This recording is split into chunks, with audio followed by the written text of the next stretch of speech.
Hola, ¿qué tal? Bienvenidos a IA Ciudadano Digital, programa de la Universidad Autónoma Televisión que busca ayudar a comprender cómo está evolucionando la inteligencia artificial, cómo está impactando nuestras vidas, de qué se trata, cuáles son los ingredientes necesarios para comprender este fenómeno. Y queremos acercarlo siempre a través de conversaciones con expertos que nos van explicando cada uno de los componentes que entran en juego en esta nueva era de la revolución, cuarta revolución industrial que le llaman algunos, o revolución digital. Y hoy día tenemos a un tremendo invitado, alguien que es experto en un ingrediente que es especial, que son los datos. La inteligencia artificial necesita de información, necesita comprender el entorno, saber qué es lo que sucede para poder a partir de ahí tomar decisiones. Y esa forma de tomar decisiones es a través de entender el mundo. Y parte del mundo, obviamente, somos nosotros las personas, que somos actores relevantes en este entorno, y por lo tanto los datos, la información que nosotros generamos es muy relevante para la inteligencia artificial. Este programa es financiado por la Comisión Europea, se da en el marco del módulo Jean Monnet, que es un programa formativo de investigación docente y abordamos, como les he explicado en otros programas, la temática que es inteligencia artificial y derecho privado europeo. Y como les señalaba, quiero llamar al plató digital a nuestro invitado, al gran Pablo Contreras, profesor de la Universidad Central, doctor en Derecho, experto constitucionalista, ha sido asesor en diferentes procesos también del proceso constituyente.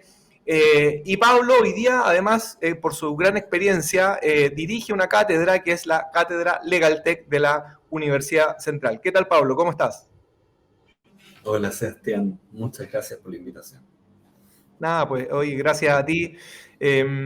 Pablo, bueno, nos conocemos ya hace un tiempo, ha colaborado también en la Universidad Autónoma hace unos años, es fundador, socio fundador del minor en Inteligencia Artificial y Derecho, un tremendo proyecto que armamos hace un par de años, donde le enseñamos a los estudiantes de Derecho de la Universidad Autónoma y los de Ingeniería cuestiones propias de la inteligencia artificial, incluso, ¿no es cierto, Pablo? Aprenden a programar, a entender los productos tecnológicos, a diseñar, a entender los datos personales, la regulación, en fin, una serie de asignaturas que fuimos bastante visionarios en esa época, hace ya 5 años, cuando la inteligencia artificial todavía la gente no la tocaba mucho. Hoy día a través del chat GPT o GPT, la gente ya está entendiendo mucho más de esto. Oye, Pablo, la primera pregunta que le hago siempre a los invitados, sobre todo la hago porque no existe una sola definición de inteligencia artificial. Entonces, me gusta comenzar preguntando, ¿cómo entienden los expertos, en este caso tú, Pablo, la inteligencia artificial? ¿Cómo la explicarías bajo tu comprensión? Mira, es precisamente una de las cuestiones conceptuales más difíciles de todo esto. Y también genera que las personas no nos podamos acercar con claridad a lo que se entiende por inteligencia artificial, y también que muchas cosas que supuestamente dicen que son inteligencia artificial a veces ni siquiera lo son, digamos. Es una planilla Excel, por poner un ejemplo básico. Es difícil definir, y de hecho, si uno ve lo que están en los debates regulatorios mundiales, no sé, por ejemplo, la propuesta de reglamento de la Unión Europea en materia de inteligencia artificial, todavía están afinando cuál es el concepto de inteligencia artificial. Pero más allá del tema normativo, yo creo que una buena definición estándar es entender por inteligencia artificial, digamos, aquellas funciones o tareas que realiza una máquina que los seres humanos reputamos como si fuera inteligente. Entonces, hay cuestiones que hacen los computadores, las máquinas, y que decimos, esto es parecido a la inteligencia humana, ¿ya? Y cuando nosotros observamos en la máquina, en el software, en el computador, eso entendemos una idea de inteligencia artificial. Y aquí hay y por eso hay distintas formas en que se manifiesta. Tú mencionabas ChatGPT. que es un tipo de inteligencia artificial generativa. ¿Ya? Entonces, claro, escribir el lenguaje natural y responder preguntas es una tarea que denominaríamos una tarea inteligente. ¿Ya? Y a veces escribe mejor que algunas personas, o a veces reproduce puros clichés, en fin, pero es algo que uno dice, ahí veo una expresión de inteligencia humana. Lo mismo pasa con otras inteligencias artificiales, digamos. Por ejemplo, el reconocimiento facial es un tipo de inteligencia artificial que lo que hace es identificar imágenes, leerlas y decodificarlas, digamos. Y todo con, por ejemplo, el famoso CAPTCHA. Seleccione los buses, los semáforos. Bueno, es una actividad que los humanos la hacemos bastante bien, ¿no? Nuestra asociación neuronal puede ver un pedazo de la motocicleta y podemos marcar. Damos la información. Las máquinas les cuesta hacer eso. Pero cuando lo hacen, cuando identifican, cuando reconocen, bueno, nosotros estimamos que esa tarea que está haciendo es una tarea que reputaríamos como inteligente. Entonces, ¿cuáles son los ejemplos clásicos? Bueno, cuando programas a alguien, o sea, programas algo que puede jugar ajedrez, que puede jugar Go, programas sistemas expertos que dan recomendación como si hubiesen leído cientos de libros, o tiene un sistema de lector de reconocimiento facial o reconocimiento biométrico, o tiene estas inteligencias artificiales generativas como por ejemplo DALL-E, que a partir de millones de imágenes genera una imagen nueva.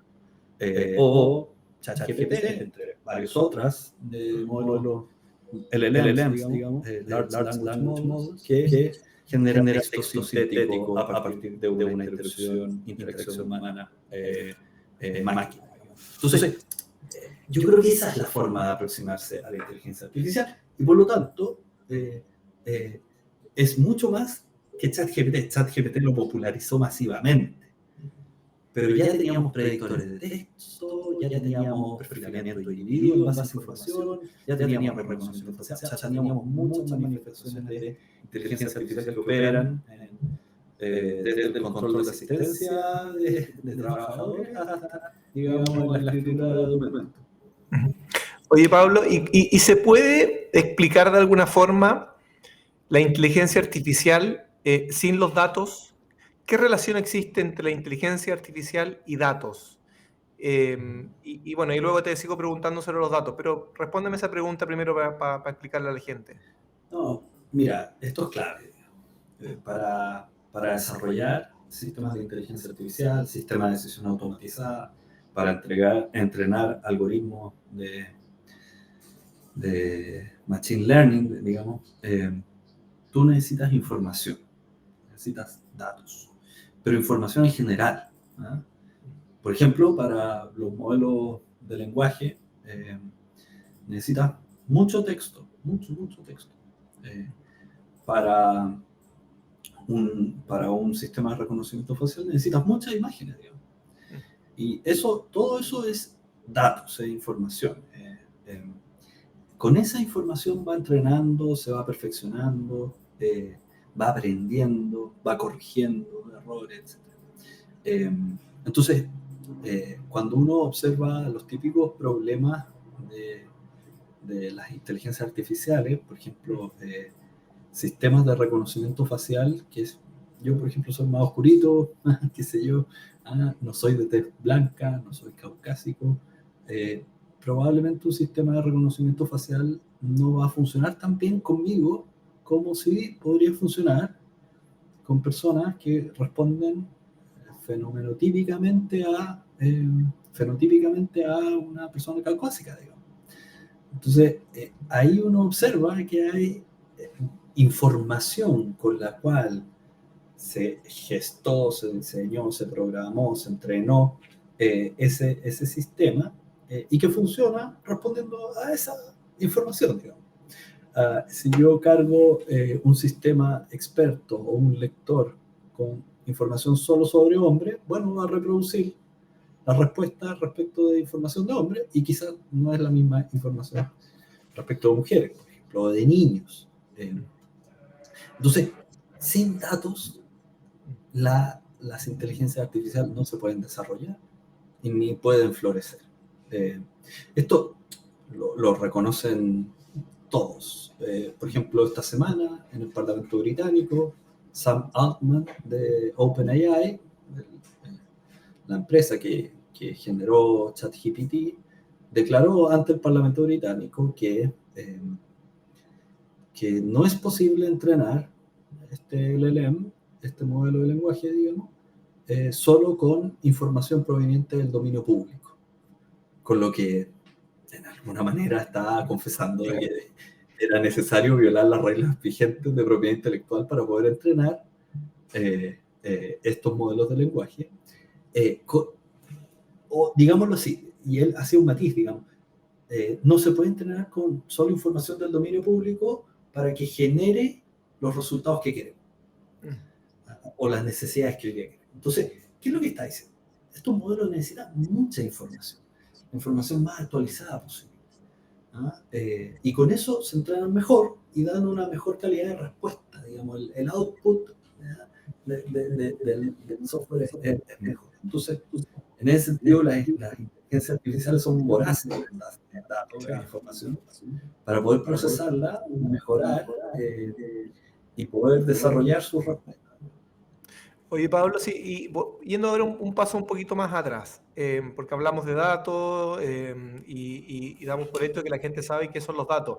Normalmente la gente dice, sí, mis datos, sí, mi root, mi nombre, mi domicilio, pero eso es como llevarlo encapsular, digamos, el término datos, porque es mucho más amplio para los efectos de lo que estamos hablando. Entonces, ¿cómo podemos explicar qué son los datos en esta era digital y relacionados a la inteligencia artificial? Claro, ahí quizás la mejor distinción es una cosa de información en general, que tiene de todo. No sé, por ejemplo, el Quijote está lleno de información. Y otra cosa es un dato personal. Porque ahí yo creo que está la gran distinción, digamos. Una planilla de documentos y una planilla con números también son datos, son información. Pero la preocupación estaría, en alguna medida, en esa información que es respecto de una persona en particular. ¿Ya? Esa información que es concerniente a un individuo. Entonces, por ejemplo, mi nombre es un dato, mi domicilio, dónde vivo, cuánto peso, si tengo una enfermedad, cuál es mi edad, mi orientación sexual, si profeso alguna religión, si estoy afiliado a algún partido político, si participo en alguna actividad sindical. Y aquí uno empieza a hablar cada vez más, digamos. ¿Qué tipo de información permite a una persona identificarla o hacerla identificable? Hay unas cosas hay algunas porciones de información que son muy certeras en esto. La huella dactilar permite una identificación biométrica bastante certera en general. La información de ADN también. El iris del ojo también. Y después tenemos otro tipo de informaciones que es muy, muy sencillo asociar, digamos. Uno puede geolocalizar dispositivos tecnológicos, teléfono, dispositivos GPS, smartwatch, en fin, digamos. Y esa información te dice mucho de una persona. Si sale a correr, si va al trabajo, a qué hora llega, cuánto tiempo está, si después del trabajo se va al supermercado, o no se va al supermercado, sino que se va a un bar, a una botillería, en fin. O que compra en el supermercado. Que compra, ¿cuánto tiempo pasa ahí? En fin, entonces, por ejemplo, el historial de navegación en Internet, yo creo que cualquier persona diría, esto es súper personal. Uno pregunta muchas cosas en Google, quiere averiguar cosas. Entonces, o las cosas que lee, o las cosas que ve. Todo eso ya nos va configurando una información que permite perfilar a una persona. Sí, pero Pablo, entonces, según lo que nos estás diciendo, los datos no solamente tienen que ver con nuestra información personal, sino que también los datos sería nuestro propio comportamiento, nuestra conducta podría ser considerado un dato, esa lectura por parte de un tercero de lo que nosotros hacemos a diario. Claro, nosotros generamos información en distintos niveles, efectivamente, y esa información puede hacer a una persona identificable, ¿ya? Entonces puede constituir un dato personal. Eh, de hecho, hay información que uno dice, esto no es un dato personal. Por ejemplo, la patente de un vehículo.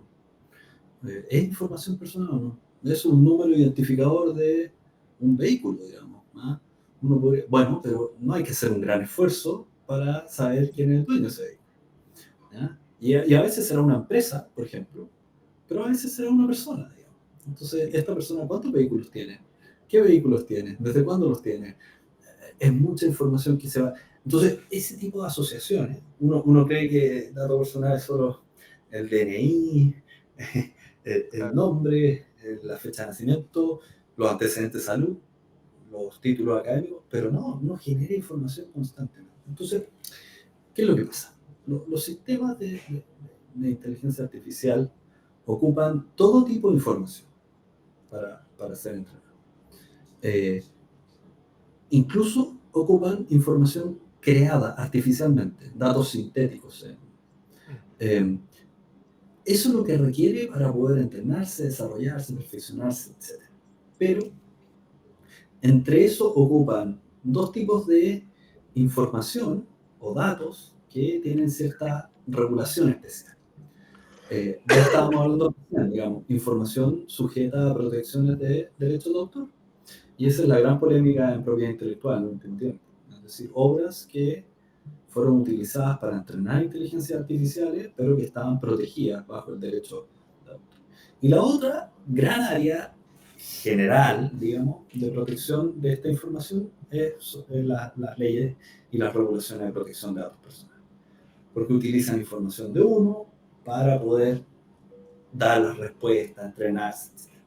Entonces, y por eso ponía el ejemplo del reconocimiento facial. Utilizan los puntos biométricos de una cara, de un rostro, de individuos para poder entrenar dispositivos que generan una serie de elementos, digamos. O sea, las fotos de los celulares son cada vez mejores porque de alguna u otra forma utilizan cada vez mejores lentes entrenados con algoritmos que identifican cada vez mejor cómo sacar esa imagen, cómo capturarla.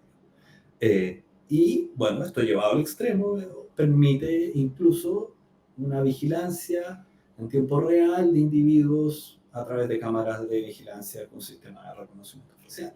Entonces, hay distintas dimensiones con las cuales esos datos entrenan esta inteligencia artificial y que pueden tener distintos regímenes de protección desde el punto de vista del derecho. Oye, Pablo, y de lo que también nos estás señalando, deduzco que no todos los datos entonces son iguales. Hay información que no necesariamente son datos personales, y hay datos personales que pueden ser más sensibles o sea, información nuestra que son más sensibles que otra información, otros datos. Eh, ¿Tiene esto, hoy día en nuestra regulación, en nuestra ley de protección de datos personales, se hace esta distinción y existe una protección realmente de esos datos más sensibles? Explícanos entonces un poco cuáles serían esos datos sensibles y cómo se protegen, porque claro, si yo tengo una enfermedad o tengo alguna condición que es íntima, no quiero que todos la conozcan y por lo tanto, por lo que deduzco ya, la inteligencia artificial o nuestro entorno, los algoritmos que nos rodean, pueden estar aprendiendo de ellas, ¿o no? O conociendo esa información que puede ser crítica. El ejemplo que da Sebastián es uno de los más claros y que hace bien sencillo entender la idea de dato sensible. Un dato médico, una condición de salud, una enfermedad, una preexistencia. Eh, Ese tipo de información, que es relativo a una persona, por ejemplo, puede identificar una serie de cuestiones respecto a ese individuo, ¿ya? Por ejemplo, si tuve un accidente, perdí capacidad pulmonar, eh, probablemente eso recorta mis expectativas de vida y esa información es sumamente relevante cuando se quiere hacer una evaluación de riesgo crediticio a efectos de determinar las condiciones de un crédito, por ejemplo. Así es. Entonces, ese es un ejemplo en donde un dato que es personal, pero es de una categoría especial, un dato médico, eh, nos muestra por qué es sensible. ¿Ah? Porque eso puede determinar la forma en que el individuo puede acceder a ciertas cuestiones. Eh, y en ese caso, digamos, un crédito comercial podría ser discriminado. Eh, si uno considera eso, uno entiende que hay una distinción general entre el dato personal, como por ejemplo el nombre, y datos sensibles. Por ejemplo, datos relativos a salud, datos relativos a la orientación sexual de un individuo. En Europa, por ejemplo, los datos de afiliación sindical permiten, o sea, son datos especialmente protegidos porque su conocimiento podría generar instancias de discriminación. Lo mismo con la militancia en partidos políticos o las creencias religiosas. Eh, y entonces, cada legislación va determinando qué datos vamos a proteger aún más. Los datos personales se protegen en general, pero hay unos que generan mayor riesgo, básicamente. Perfecto. ¿Ah? Y esos riesgos pueden afectar el ejercicio de derechos. En Chile, y para cerrar, porque la pregunta decía, bueno, hay distintos tipos de datos, y si se protegen estos datos y cómo.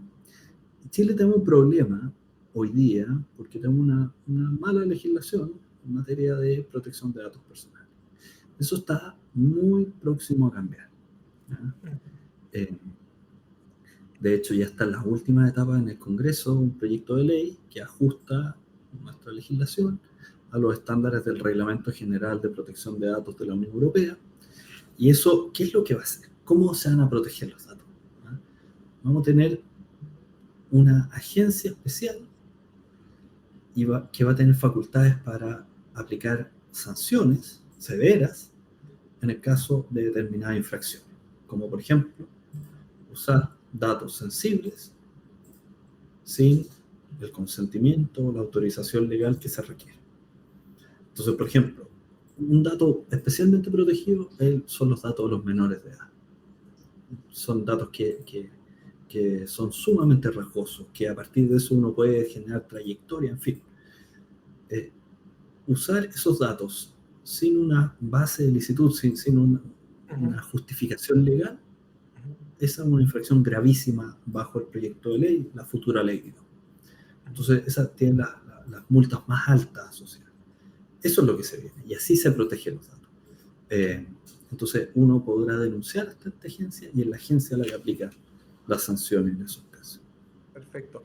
Oye, Pablo, ahora tratando de comprender un poco la forma en que la inteligencia artificial trabaja, que como ya explicábamos, necesita de datos, necesita de información, pero tú también explicabas muy bien que se le entrega información, sobre todo cuando es machine learning, cuando es un aprendizaje, ¿no es cierto?, que es entrenado por humanos. Y tenemos digamos, la realidad de que nosotros en nuestro propio mundo, en nuestras propias decisiones, tenemos sesgos, ¿cierto? Y esos sesgos, de alguna forma, cuando le pasamos esa información a la inteligencia artificial, se repiten y se reiteran. Y es una de las críticas, o no críticas, una de las debilidades del desarrollo de la inteligencia artificial, que la inteligencia artificial repita, ¿no es cierto?, los sesgos de los humanos. ¿Existe alguna forma o hay alguna política pública que se haga cargo de este problema y cómo se está enfrentando? Y luego te quiero hacer una pregunta en relación a China. Ahí lo vamos a vincular después sobre los dos mundos, el mundo occidental y el mundo oriental, que, bueno, sobre todo más que oriental, en China, donde las libertades están más restringidas y hay más problemas de ese tipo. Explícame un poco entonces primero la primera pregunta sobre los sesgos de la inteligencia artificial. Claro, hay distintos tipos de sesgos, digamos, y uno que se identifica bastante es eh, en el tipo de datos con el cual se entrenan las inteligencias artificiales. Entonces, eh, si los datos están sesgados, entonces las conclusiones o el aprendizaje de la máquina genera respuestas sesgadas. Por ejemplo, si solo hacemos, el ejemplo de reconocimiento facial es muy evidente. Si solo utilizamos el rostro de personas caucásicas para entrenar un sistema de reconocimiento facial, bueno, una persona afroamericana probablemente no va a poder abrir su teléfono, digamos, porque no la va a reconocer. Eh, eh, Ese es un ejemplo muy nítido de si solo ocupo este tipo de datos, bueno, hay una realidad que no está mirando ese dispositivo Mm. y que no puede decodificar, no lo puede entender, no lo va a reconocer. Pensemos en Chile, por ejemplo, esto está documentado en un centro comercial intentó implementar en conjunto con un municipio un sistema de cámaras de vigilancia con reconocimiento facial y se le pidió un reporte de cuántos, del funcionamiento técnico y las fallas, digamos. Y, y una de las conclusiones es que daba más de un 90 y tanto por ciento de falsos positivos, es decir, se equivocaba más de un 90 y tanto por ciento. La pregunta es por qué se equivocaba tanto y en qué acertaba. Y resulta que, claro, acertaba con las imágenes de los trabajadores del centro comercial. ¿Y por qué? Porque tenía mejor calidad de la fotografía para hacer el match. Entonces, era obvio, digamos, era un sistema que estaba entrenado con una mala carga de datos y funcionaba mal, digamos, y en términos técnicos no respondía a las necesidades que estaban buscando. Esto, si uno lo extrapola a distintas cuestiones, digamos, puede tener más o menos riesgos. Por ejemplo, si uno quiere respuestas respecto a comportamientos de organismos frente a enfermedades, si solo estudio en el caso de cómo ha pasado ese virus, esa enfermedad, esa operación respecto de hombres, no tengo la información suficiente respecto a mujeres.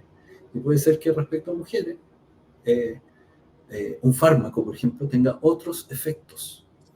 Eh, Esto es un caso muy común, digamos, las dosis de los medicamentos respecto a mujeres a veces generan muertes porque están pensados con la información de hombres que tienen mayor masa muscular, mayor eh, peso en general, altura, etcétera, que el tiempo que se demoran en sintetizar, en digerir el medicamento es distinto. ¿Fíjate? Entonces, eh, obviamente, y por eso decía, si tú tienes más y mejores datos, vas a tener distintas respuestas más complejas que miran mejor la realidad.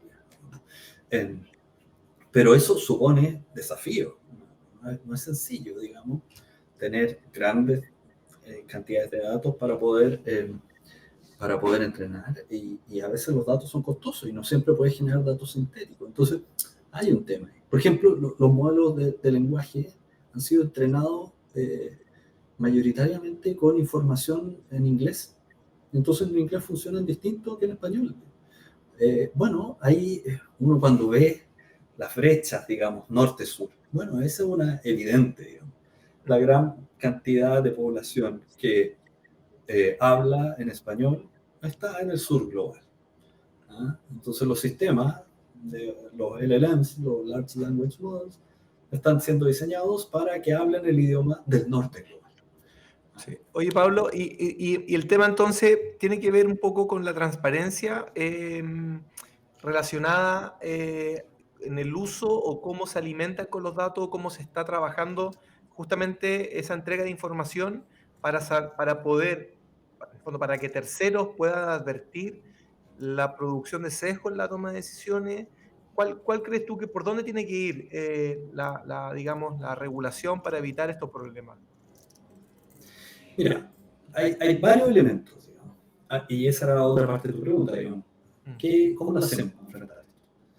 Una son las evaluaciones de impacto en el tratamiento de datos.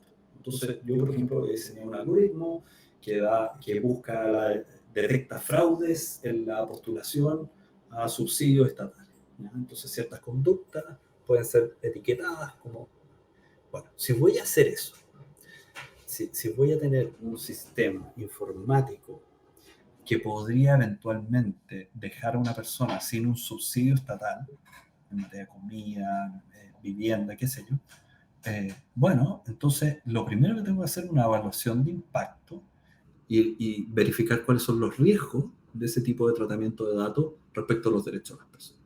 Eso es una cuestión que hoy día ya existe en el Reglamento General de Protección de Datos de la Unión Europea y es algo que va a estar en la futura ley chilena. Después tenemos otros instrumentos que son parte, digamos, de los estándares en esta materia, como las auditorías, y en este caso serían auditorías algorítmicas. ¿Ya? ¿Cómo está funcionando? ¿Cómo fue entrenado? La carga, se revisaron si habían sesgo o no, se hicieron pruebas, se hicieron contrachequeos, en fin, eso es una auditoría. Entonces, hay una revisión. Después hay otros mecanismos que en el circuito de decisión de la máquina, bueno, hay que meter en ese loop, hay que meter al humano. Esta otra forma, digamos, la máquina no toma decisiones sola, sino que alguien, un humano, un agente moral responsable toma la decisión final. ¿Ah? Esto genera problemas, obviamente, porque si yo tengo una respuesta a un sistema de inteligencia artificial, probablemente voy a confiar en ese input, perdón, en ese insumo. Ahora, pero eh, habrá que ver si eso funciona o no. Estas son las primeras aproximaciones. Lo que viene en la discusión europea del Reglamento General de Inteligencia Artificial son precisamente una serie de riesgos y clasificaciones para ver cuál es la exigencia de estas medidas. ujú. Y algunas podría ser que decidamos que nunca las vamos a hacer. ¿Ah? Y yo creo que para allá va el caso de China, digamos. ¿Ah? Y eso es una de las posibilidades. Y otras posibilidades son precisamente, bueno, vamos a aceptar algunos sistemas, pero le vamos a poner muchas exigencias. Mira, fíjate, déjame poner solo un parangón que yo creo que ilustra bastante. La industria de la salud y farmacéutica en general es altamente regulada.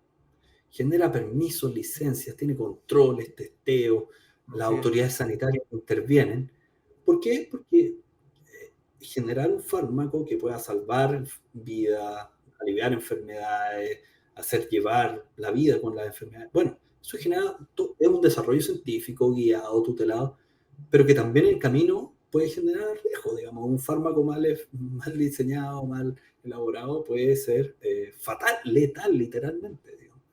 Bueno, si uno piensa en un sistema de inteligencia artificial que puede afectar derechos, en esa lógica, bueno, dice, entonces vamos a tener que hacer pruebas, vamos a tener que tener controles de la autoridad, eh, vamos a tener que exigir ciertos chequeos, eh, van a haber licencias provisorias, qué sé yo. Y también, al igual que la industria farmacéutica, hay cosas que se pueden producir, pero las vamos a prohibir. Perfecto. Hay cosas que se pueden hacer terapéuticamente, pero las vamos a prohibir. Entonces, esa es la discusión. ¿Ah? Hay algunos niveles de riesgo y hay técnicas para eso, como las que te mencionaba, la evaluación de impacto, la auditoría, Human on the Loop. Pero también hay decisiones donde políticamente y moralmente decimos, estas cosas no las vamos a aceptar. Sí, no, me encantó el ejemplo que pusiste, Pablo, muy ilustrativo, porque da cuenta un poco de cómo en una industria ya o sea, se ha regulado y se ha abordado la problemática en sí, que son los riesgos, los daños que se pueden generar. Y la inteligencia artificial no estamos ajenos a ello. Tiene muchas cosas buenas, pero también tiene muchos riesgos, y esos riesgos hay que prevenirlos, y al final el derecho está para eso. Estamos con Pablo Contreras en IA Ciudadano Digital. Vamos a una breve pausa y estamos de nuevo cerrando ahí ya la conversación con Pablo.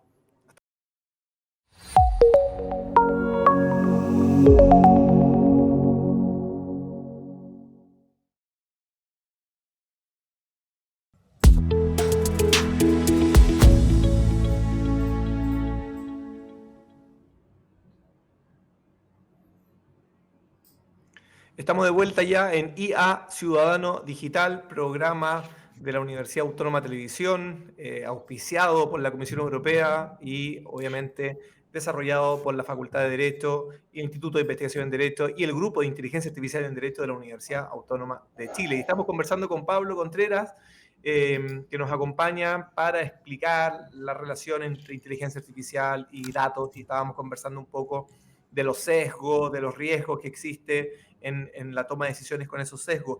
Y quería hacerle una pregunta a Pablo justamente en relación a un tema que yo creo que va a ir increciendo, va a ir escalando. Vivimos sobre todo en este mundo crisis permanentes de seguridad. El crimen está, ¿no es cierto? Y vemos que como lo que está pasando en Ecuador recientemente, pasa en muchos países de Latinoamérica, sobre todo, que tenemos una tensión entre el Estado de Derecho y ese crimen organizado, donde hay una verdadera lucha y hay un desafío.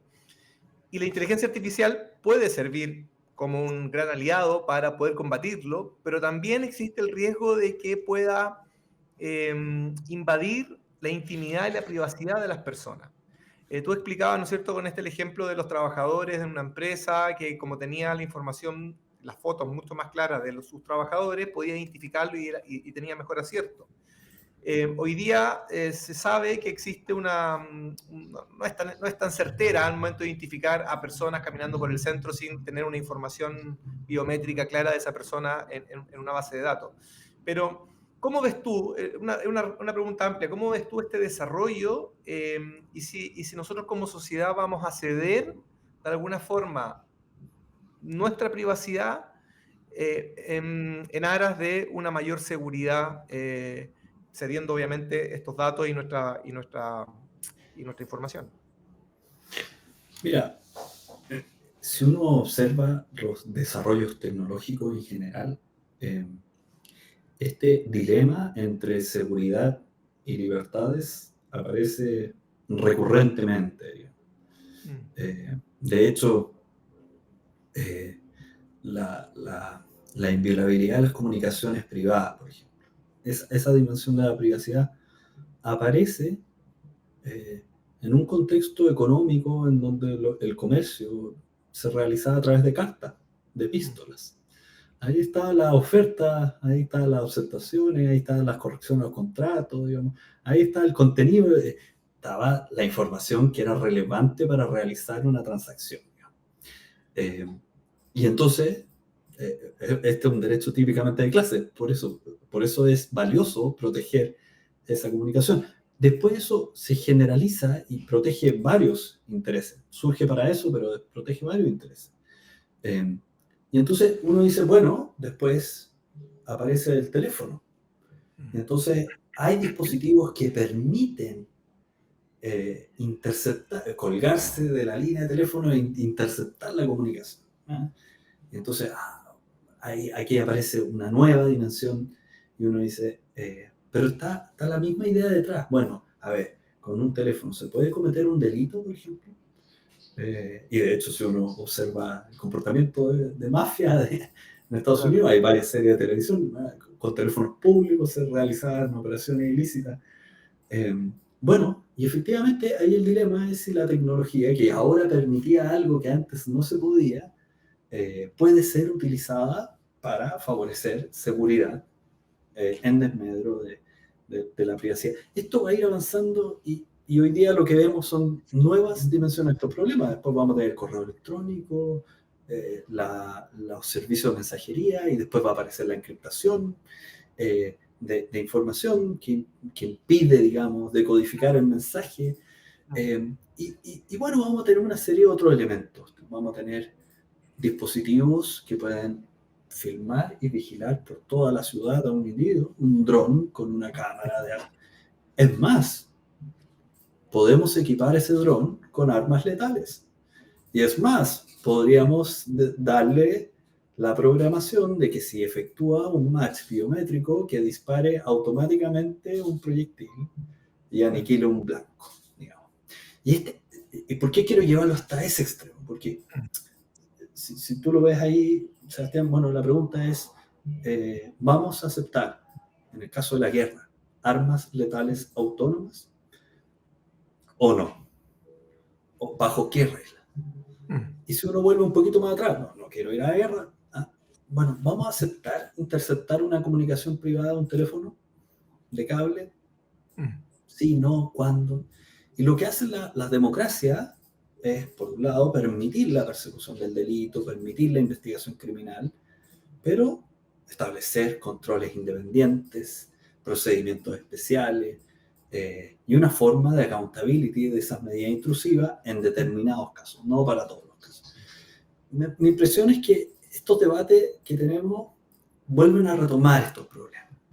Y entonces uno dice también cuál es la salud de una sociedad democrática que tiene la disposición técnica para realizar mejor vigilancia o tratar de proveer y fortalecer la persecución criminal, pero cómo lo hace en un entorno en donde también respeta la libertad de las personas y en donde este uso no se vuelva indiscriminado.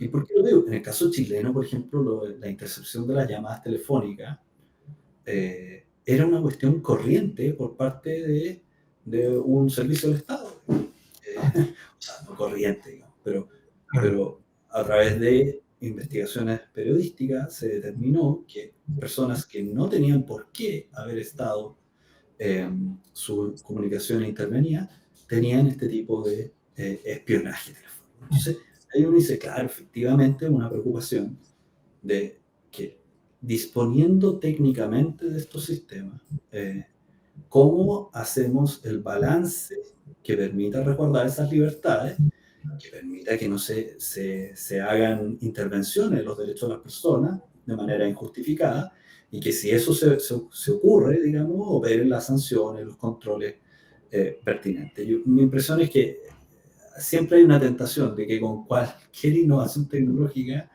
utilizarlo obviamente en la persecución del delito y la seguridad, y favorecer eso, a veces no son tan eficaces. Eso es importante tenerlo presente. Hay que estudiar su eficacia. Hay cuestiones que están en cuestionamiento precisamente porque técnicamente la cámara puede ser buena, pero la base de datos para contrastar no es buena. Entonces no cumple el objetivo. Entonces, para medidas simbólicas, súper costoso, digamos. Entonces, pero entre medio erosionaste un ecosistema de libertades. Mi impresión es que uno no puede tomarse livianamente esto y hay que tomarse en serio esos debates del pasado que ya enfrentaron esos trade-offs entre seguridad y libertades. Sí. Oye, Pablo, y teniendo una mirada un poco más global ahora de lo que está sucediendo en el mundo en relación a la inteligencia artificial, siempre se distinguen como tres polos. El polo, digamos, que es Norteamérica, Estados Unidos, donde hay alta innovación, donde se concentra, digamos, las grandes tecnológicas tienen dinero, invierten, generan, ¿no es cierto?, el PIB de muchos países latinoamericanos. Luego está Europa, que se destaca por su regulación, por su capacidad, ¿no es cierto?, de entender el fenómeno y cómo ponerle ciertos cortapisas y proteger, obviamente, los derechos fundamentales de sus ciudadanos. Y luego tenemos a China, que es una caja oscura, donde, o no tan oscura porque sabemos que en el fondo las libertades ahí en dicho país son bastante limitadas.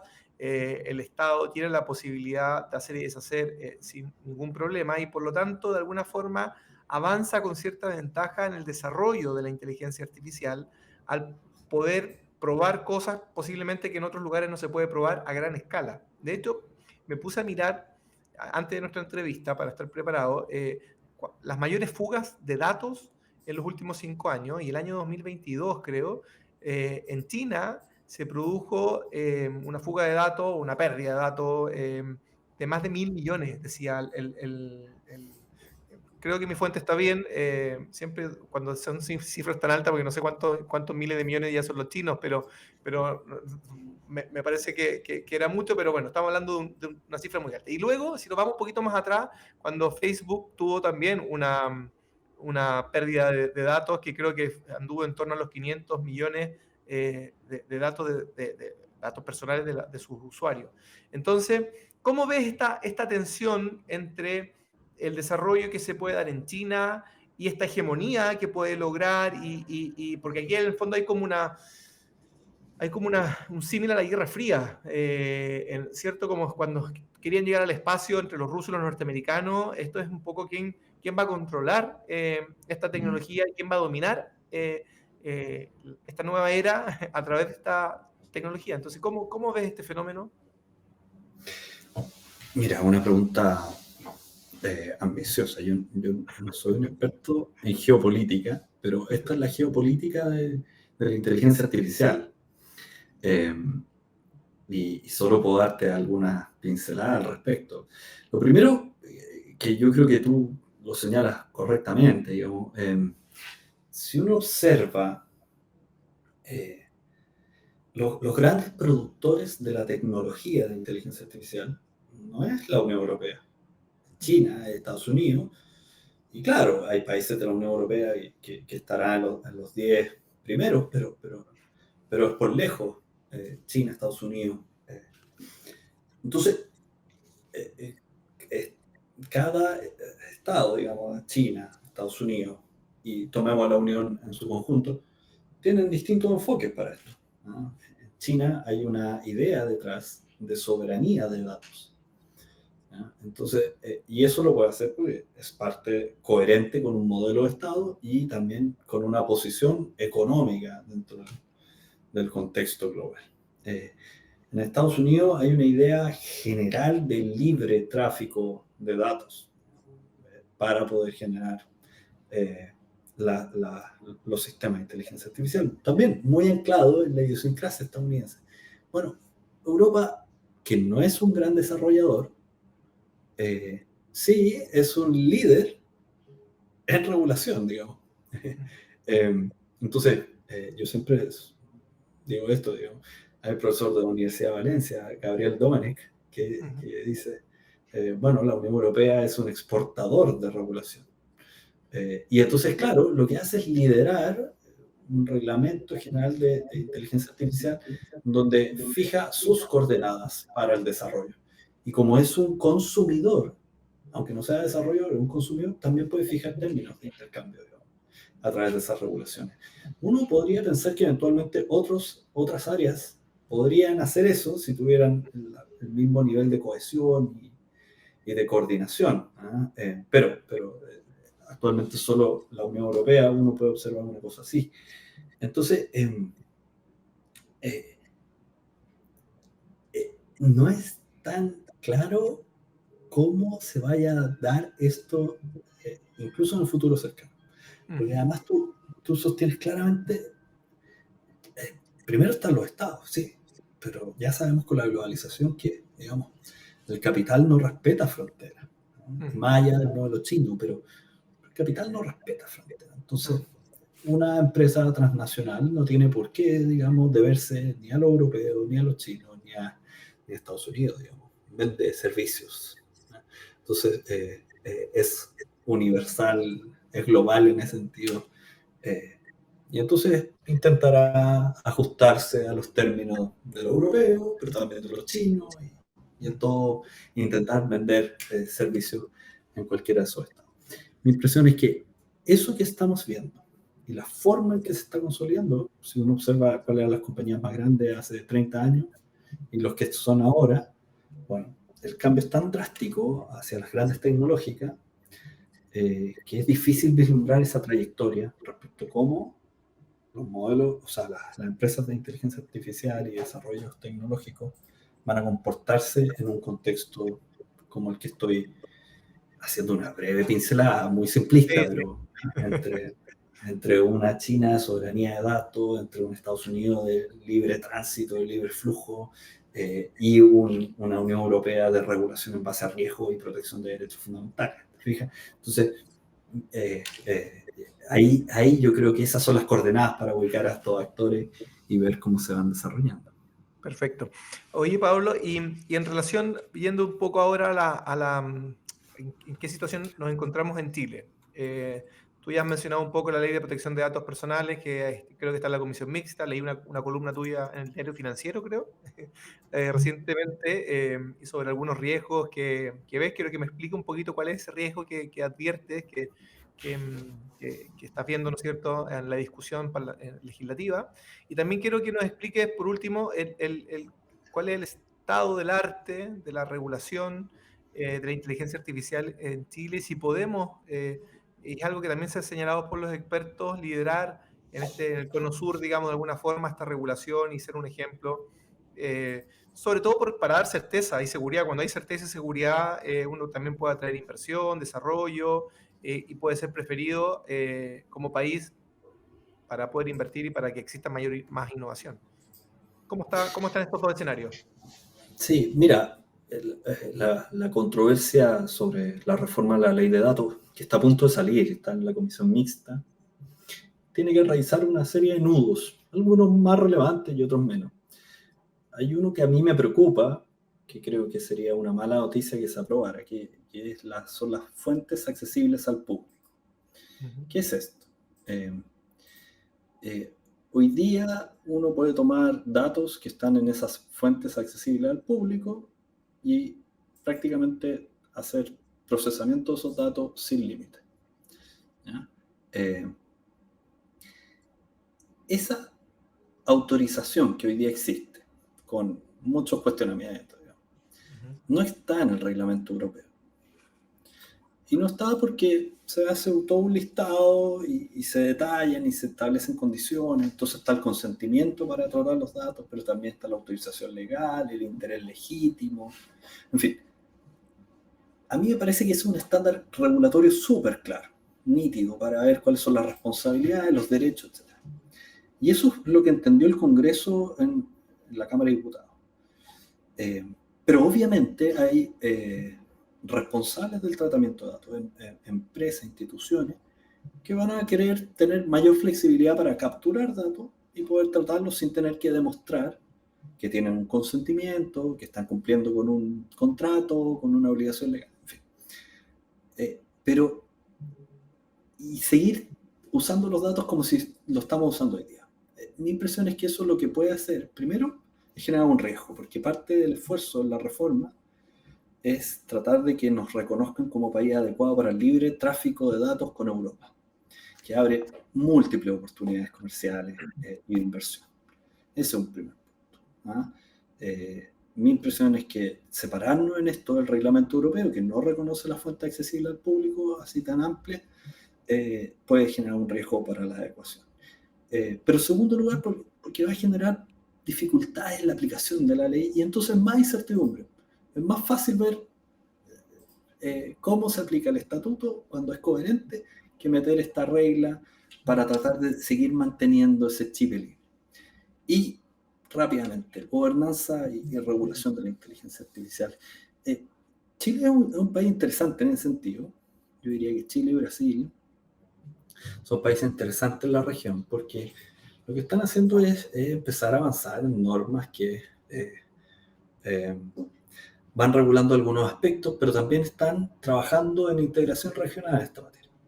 A nivel de normas legales domésticas, digamos, Chile, por ejemplo, su primera regulación algorítmica es la famosa ley Uber, la ley Riders, que es respecto a una relación laboral de los trabajadores de empresas vía plataformas digitales, y ahí, claro, hay una serie de reglas sobre transparencia algorítmica, discriminación algorítmica. Es un estatuto interesante para mirar. En la ley FinTech también hay una norma especial en materia algorítmica. Y bueno, también actualmente hay un proyecto de ley que se discute en el Congreso que, con muchas dificultades, pero intenta ir por la línea de riesgos y protección de derechos, como es el enfoque de la Unión Europea. Pero además a nivel digamos, internacional, Chile, por ejemplo, está desarrollando, yo creo, cosas interesantes. Primero, en el Digital Agreement Partner Economic Partnership Agreement, el DEPA, que se anticipa, digamos, la regulación del comercio electrónico de la OMC, ya estableció con Singapur y Nueva Zelanda la idea de avanzar en marcos éticos para la gobernanza de la inteligencia artificial. Esto no es vinculante, pero son elementos que ya van generando mayor certidumbre de, bueno, si hay que tener un estándar de transparencia o de explicabilidad, ya, eso lo va internalizando los actores, los operadores, la industria. Entonces, creo que hay un avance. Pero además, y esto pasó recientemente bajo el auspicio de UNESCO, en la declaración de Santiago de octubre pasado, los ministros de Ciencia y Tecnología de la región acordaron, bajo los estándares éticos de UNESCO, fijar un grupo de trabajo latinoamericano para ver cómo avanzar en estándares éticos de gobernanza de la inteligencia artificial bajo las sensibilidades de América Latina. Y eso me parece positivo. Que tengamos foros multilaterales en donde empecemos a discutir hacia dónde avanzar. Con todas las complicaciones que tiene la región a nivel de multilateralismo, creo que es una muy buena noticia y es interesante que a partir de la intervención del gobierno chileno bajo el paraguas de UNESCO, esto empieza a avanzar y se empieza a generar ese grupo de trabajo. Eso es desde el punto de vista del panorama regulatorio. Perfecto. Oye, Pablo, mira, quiero terminar esta entrevista con una última pregunta que tiene que ver también con mi línea de investigación, con el consumo y con los datos. Hoy día sabemos que el dato tiene un valor, ¿cierto? Y como valor es aprovechado por las grandes empresas y grandes tecnológicas para desarrollar su inteligencia artificial. Y muchas veces nosotros como consumidores accedemos a ciertas aplicaciones de forma gratuita, entre comillas. Gratuita porque estamos entregando datos, algo estamos entregando. ¿Tú crees que se puede avanzar a un ecosistema en donde el dato que nosotros entreguemos de forma libre, dando nuestro consentimiento, tenga un valor monetario? O sea, que de alguna forma el consumidor pueda ser retribuido por esa entrega de ese dato, o es algo muy, o es ciencia ficción. ¿Has escuchado algo de esto, no? Mira, hay una línea de investigación sobre entender la relación de datos y las personas en clave de propiedad, digamos. Natalia Purtova es una de las investigadoras en esa línea. Y yo creo que desde el prisma del análisis económico del derecho es posible hacer esa mirada. Mi impresión es que lo que estamos avanzando es precisamente a una mirada distinta, no porque no pueda existir la idea de, la idea de intercambios en esas relaciones, sino para que se eviten los riesgos que supone el intercambio. Sobre todo en personas... Por la simetría que hay. O sea, hay una fuerte simetría. Por ejemplo, en consumo, una categoría que antes no existía, hoy día es clara en las líneas de investigación, es el consumidor vulnerable. Así es. En datos personales, el titular vulnerable de datos es mucho más extendido. No tiene noción del valor económico, no tiene noción de sus posibilidades de abuso, tiene pocos incentivos para protegerlo económicamente si no ve digamos, conexiones directas, etc. Entonces, eso es lo que tú observas cuando en la calle, a la salida de una estación de metro, hay jóvenes que están dando el iris de su ojo a cambio de bitcoins, digamos. Pero claro, porque carecen de la conciencia, no cuantifican razonablemente bien cuánto vale eso en una trayectoria de tiempo. Entonces, mi impresión es que este riesgo es lo que ha hecho precisamente que en vez de enfocarnos en las eficiencias que podrían haber en los intercambios cuando los datos se conciben como activo económico, digamos, y que podrían generar esto, es precisamente mantener una relación mucho más de titularidad de derechos y por eso hacer una legislación tutelar de las personas y su información personal. Y me parece que eso es clave, sobre todo respecto de la información sensible y de niños, niñas y adolescentes, por ejemplo. Sí, estoy muy de acuerdo contigo, Pablo. Yo creo que la exposición es mucho mayor de los ciudadanos, de las personas, justamente por esa simetría y por no comprender muchas veces la trascendencia que tiene la información la trascendencia de la información que entregamos, o sea, que trasciende en el tiempo y el control que se puede ejercer también sobre nosotros. Me quedan muchas preguntas más por hacerte, Pablo. Yo creo que nos queda, como siempre, corto el tiempo. Hay cuestiones de ciberseguridad y, bueno, muchos otros temas que son relacionados a los datos, que es, como yo decía, un ingrediente infaltable en esta ecuación, que es de la inteligencia artificial. Y por lo tanto, ha sido muy grato conversar contigo, ha sido muy claro y con muchos ejemplos, y que te agradezco, Pablo, por este tiempo que nos has dado en IA Ciudadano Digital. No, feliz de haber estado contigo, Sebastián, y bueno, éxito en este programa, porque son estas las instancias que permiten que el conocimiento científico se baje, se aterrice, y que las personas podamos entender, digamos, lo que pasa, lo que está en juego, y sobre todo alfabetizarnos digitalmente. Así es, así es. Así que los datos de usted, señora, señor, que nos ve en la casa, tiene valor. Cuídelos, sepa que en el fondo, con esa información, usted tiene, si la entrega, se puede exponer, y por lo tanto, no siempre uno tiene que dar el root, no siempre uno tiene que dar la información, no siempre tiene que exponerse a entregar datos que son muchas veces también sensibles. Gracias, Pablo. Gracias al canal de la Universidad Autónoma por este espacio, y obviamente también agradezco, como siempre, a la Comisión de la Unión Europea que financia de alguna forma IA Ciudadano Digital. Nos vemos la próxima semana con un nuevo invitado conversando sobre temas tan interesantes como el de hoy. Nos vemos. Adiós.